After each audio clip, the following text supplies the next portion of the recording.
ഹരിനാരായണൻ തീർത്തും ഒരു മനോരോഗിയാണെന്നും ഒരു കാരണവശാലും അയാൾ പുറത്തു വരാൻ പാടില്ലെന്നും 5 വർഷങ്ങൾക്ക് മുൻപ് കോടതി വിധിച്ചിട്ടുള്ളതാണ്.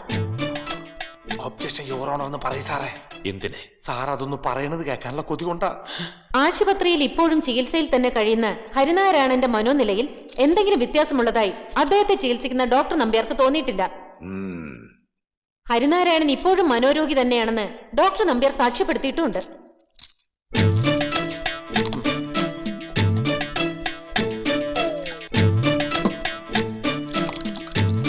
അതുകൊണ്ട് തനിക്ക് ഭ്രാന്തില്ലെന്നും തന്നെ ഹോസ്പിറ്റലിൽ നിന്നും വിട്ടുകിട്ടണമെന്നുള്ള ഹരിനാരായണന്റെ വാദത്തിന് പ്രസക്തിയില്ല.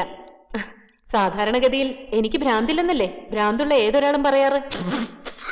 ഈ കേസ് റീഓപ്പൺ ചെയ്യാൻ യാതൊരുവിധ കാരണങ്ങളും ഇല്ലാത്ത സ്ഥിതിക്ക് ബഹുമാനപ്പെട്ട കോടതിയുടെ വിലയേറിയ സമയത്തെ മാനിച്ച് ഈ കേസ് പരിഗണനയ്ക്കെടുക്കരുതെന്ന് ഞാൻ അപേക്ഷിക്കുന്നു. അല്പം കൂടി വെള്ളം.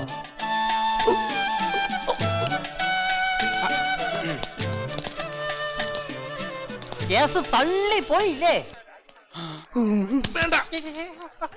എടാ ഉണക്കേ മുഴുവനും തള്ളിയിട്ടില്ല, തള്ളാൻ ഒരു ഇത്തിരി കൂടി ബാക്കിയുണ്ട്. എന്താ കാണണോ? അങ്ങോട്ട് മാറിയിട്ട് കോടതിയിലൊന്ന് വാതുറക്കാൻ പോലും പറ്റാതെ മൗന നൊമ്പരങ്ങളുമായി ഒരു മിണ്ടാപ്രാണിയായി വക്കീല് കണ്ണും തള്ളി പോകുമ്പോഴാ അവന്റെ ഒരു ഒന്നങ്ങോട്ട് തന്നാണ്ടല്ലോ. No thanks. ചിലക്കഥ നടക്കടാ.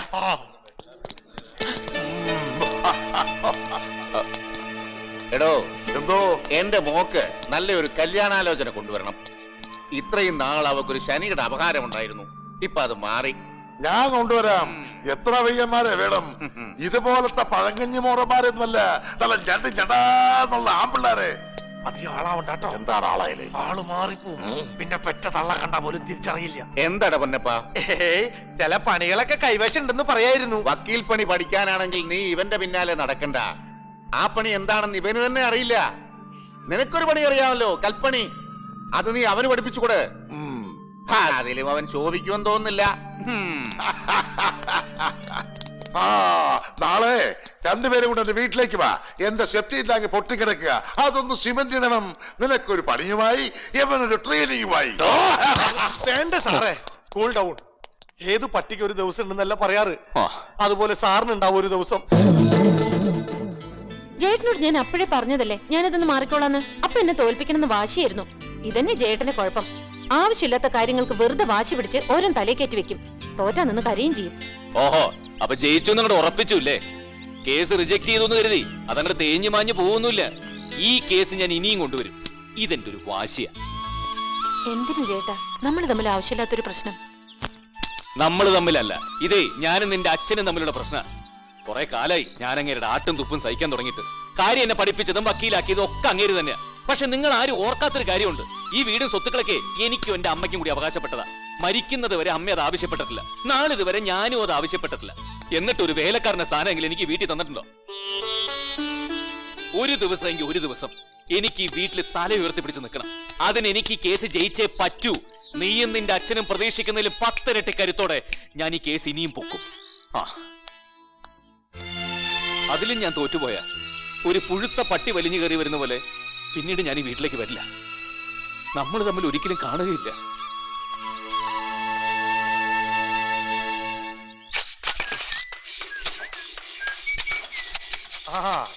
സാറേ, ട്രെയിനിങ് തുടങ്ങാം. ഈ കട്ടൊന്നും അങ്ങോട്ട് പിടിച്ചേൻ, ഐശ്വര്യമായിട്ട് അവിടെ വെച്ചേൻ. ആ ഹരിനാരായണ പ്രാന്താശുപത്രി ചാടിക്കണം. ചാടിക്കണോ? എന്നിട്ട് എന്തിനാ? ഹരിനാരായണൻ വേറൊരു ഡോക്ടറുടെ നിരീക്ഷണത്തിൽ 3-4 ദിവസം കഴിയും. അവൻ ഒരു കുഴപ്പമില്ല എന്ന് ആ ഡോക്ടർ എഴുതി തരികയും ചെയ്യും. പിന്നെ നീ നോക്കിക്കോടാ, ഈ കേസ് കോടതിയിൽ ഉയർത്തെഴുന്നേൽക്കുന്നത് എങ്ങനെയാണെന്ന് ഞാൻ കാണിച്ചു തരാം. ചേട്ടൻ ഞാൻ വിചാരിച്ച പോലെ അല്ല കേട്ടോ. Thank you. മന്ദബുദ്ധിയല്ല.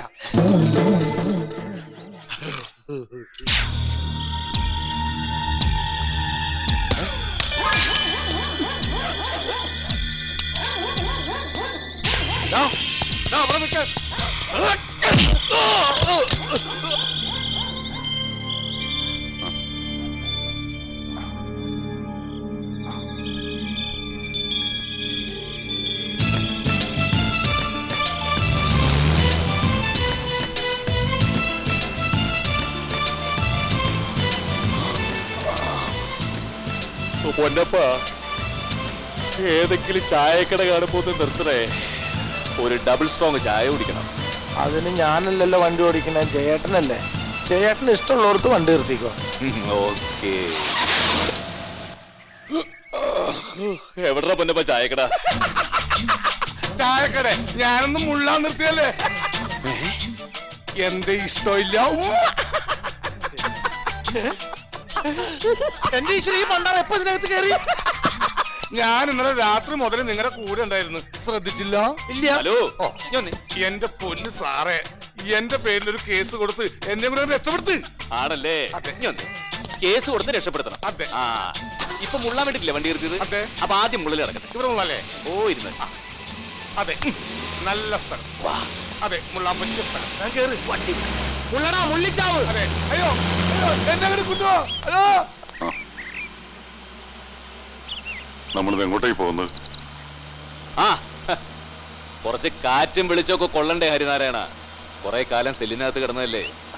കോടതിയും കേസും ഒക്കെ പിന്നെയാവാം. ആദ്യം ഒരടിച്ച് പൊളി. പൊന്നപ്പ കത്തിച്ച് വിടറാ. എടോ, ഇതെന്റെ ജീവൻ വെച്ചോണ്ടുള്ള കളിയാ. ഒരു ഭ്രാന്തനെ പൂട്ടിയിടാൻ പോലും പറ്റാത്ത തന്നെ ഏത് മോശ കൊച്ചിടനാണോ ഡോക്ടറാക്കി വെച്ചിരിക്കുന്നേ? മനുഷ്യൻ എങ്ങനാ വെള്ളം അടിക്കാതിരിക്കുന്നേ? എടോ, ഇതിന്റെയൊക്കെ വല്ല ആവശ്യം ഉണ്ടായിരുന്നോ? ഞാൻ തന്നോട് പറഞ്ഞതല്ലേ അവനിപ്പോ നോർമലാണ്, കുറച്ചു ദിവസം വീട്ടിൽ കൊണ്ടുപോയി നിർത്താൻ. ഇത് തന്നെ 5 കൊല്ലം ഇപ്പൊ എന്നോട് പറഞ്ഞതല്ലേ? തന്റെ വാക്കും കേട്ട് ഞാൻ അവനെ കൊണ്ട് പോയതുമല്ലേ? എന്നിട്ട് ദേ കണ്ടോ? എന്ത്? ഇതല്ലടോ കൊഞ്ഞാടാ. ദേ കണ്ടോ? ദേ, ഞാൻ കവർന്ന് കിടന്നുറങ്ങുമ്പോ നട്ടപ്പാതിരാക്കി അവരെന്നെ വടിവാൾ കൊണ്ട് വെട്ടിയതാ. ആ കിടപ്പ് 6 മാസം ആശുപത്രിയില് അതുപോലെ കവർന്ന് കിടക്കേണ്ടി വന്നു. ഇനി വേറൊരു സ്ഥലത്ത് ഒരു വെട്ടിട്ടുണ്ട്. അത് കാണിക്കാൻ കൊള്ളുകയില്ലാത്ത സ്ഥലത്താ. അതുകൂടെ കാണിക്കട്ടെ? വേണ്ട, അത് ഞാൻ കുറെ പ്രാവശ്യം കണ്ടതാ. ഇനി കാണാലോ, എത്ര കണ്ടാലും ബോറടിക്കില്ല. അത്ര ബെസ്റ്റ് സ്ഥലത്തല്ലേ വെട്ടിയിരിക്കുന്നത്. എടോ, ഒന്ന് അടങ്ങടോ രവീന്ദ്ര. അവൻ എവിടെ ഉണ്ടെങ്കിലും കണ്ടുപിടിച്ചോണ്ട് വരാൻ ആളെ വിട്ടിട്ടുണ്ട്. തന്റെ ആളുകളല്ലേ വിട്ടിരിക്കുന്നത്? അതെ. എങ്കിലും ഉറപ്പാ, ഒരിക്കലും കണ്ടുപിടിക്കില്ല. അവൻ ഇനി 10 മടങ്ങ് കരുത്തോടെയാവും കോടതിയിലെത്തുക. കോടതിയിൽ നേരിടേണ്ടി വരുന്നത് സ്വന്തം അച്ഛനെയാണെങ്കിൽ പോലും ശത്രുവാണ് അയാൾ. കോടതിയിൽ വെച്ചാണെങ്കിലും ജയേട്ടന് ഒരു എതിരാളിയായിട്ടോ ശത്രുവായിട്ടോ എനിക്ക് കാണാൻ കഴിയില്ല. ജയേട്ടനൊരു കാര്യം തറപ്പിച്ചു പറഞ്ഞാൽ ഞാനത് സമ്മതിച്ചു കൊടുത്തു പോവും. അതുകൊണ്ട് ഞാൻ ഈ കേസിന് പിന്മാറുക. എന്ത് വിഡിത്താണ് ഈ പറയണേ? ഞാൻ തീരുമാനിച്ചു കഴിഞ്ഞു. എങ്കിൽ നിന്നെ പറഞ്ഞു മയക്കി ഇതിൽ നിന്നൊക്കെ പിന്തിരിപ്പിച്ചിട്ട് ജയിച്ചെന്ന് കരുതി അവൻ കോടതിയിലെത്തുമ്പോ അവനെ നേരിടാൻ ഈ ഞാനുണ്ടാവും അവിടെ. എന്റെ മകൾ ഒരു നെറുകേട് കാണിച്ചാൽ അതിന്റെ കീഴെനിക്കാ. അതിന് പരിഹാരം കാണേണ്ടതും ഈ ഞാൻ തന്നെ.